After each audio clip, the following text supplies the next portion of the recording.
Hi everyone, my name is Bella Garcia, and today I will be talking about attachment and belonging for young children. To start off, I'll be talking about attachment. Through my literature review, I highlighted four key points that I pulled from there. And the first one is what secure and healthy attachment looks like. For example, a child seeking proximity to an attachment figure when tense or anxious.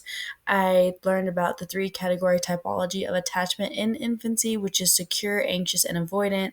On the right hand side, you can obviously see there's a picture with attachment styles, and it includes four, which there's also disorganized as an as attachment, but my research mainly focused on those three, so that's why I highlighted those. Also, how caregiving can range in different cultures and countries. My example is South Madagascan adolescents. 5-year-olds sometimes have to take care of infants, and no matter what, the attachment can look the same as long as they are providing the necessary needs for that child, and they can develop secure attachment. My last one is what insecure attachment looks like, and it's just saying how a child will have minimal exploration, they can be angry and passive at reunion with the primary caregiver. As for belonging, I learned about where belonging can be found. Belonging can be found through relationships to humans, non humans, things, and ideas. There, from research, it was just showing how belonging affects motivation and social construct in students. For example, academically at risk students who are involved in extracurriculars are less likely to drop out, and that's directly from something I cited in my research. There's also an aspect of negative aspects of social belonging, which could be, for example, minorities who are targeted with negative stereotypes, and then therefore their sense of belonging may suffer, especially in school. And lastly, why it is important to establish meaningful relationships. For example, belonging has a power to make communities both good and bad. For the California Preschool Learning Foundation for attachment, I had relationships 1.0, attachment to parents, and 2.0, close relationships to teachers and caregivers.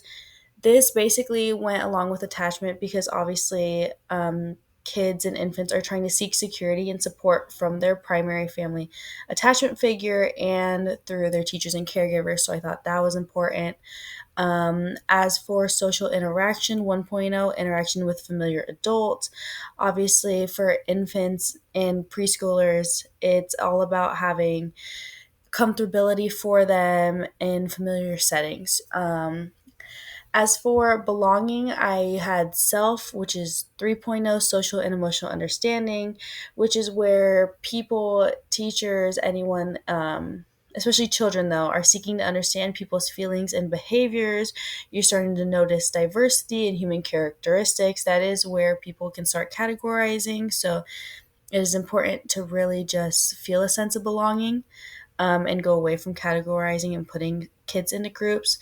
As for social interaction, I had 2.0 and 3.0. They both highlight just sharing activities and becoming cooperative with students and participating in group activities, in order to get that social construct. And then finally, relationships, which is 3.0, which is choosing to play with special peers. So that is what I highlighted. That was super important. As for attachment for the classroom environment, I said there could be visual greeting charts in the morning via teacher and student, to increase attachment. You need to have consistent routines, whether it's posting a visual daily schedule with pictures, and it just helps students have a predictable transition. Positive language, such as, I'm so glad you're here today. I love how you tried that. You're so creative.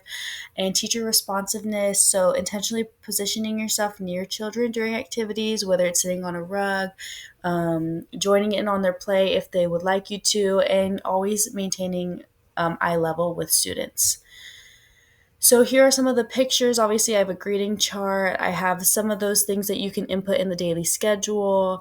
They're printables, actually. The heart just for like social interaction, and obviously the teacher is sitting down with them and reading their book. For my application strategy for belonging, I have our classroom family collage. I have some examples of what you can do in this if you want to look back at it. But the activity description is that everyone will create a small art piece, photo, or drawing that represents themselves, their family, or something they love. Once finished, they will be able to combine into one large Our Classroom Family collage to display it on the wall. So basically, I will be linking my Canva that I did to this.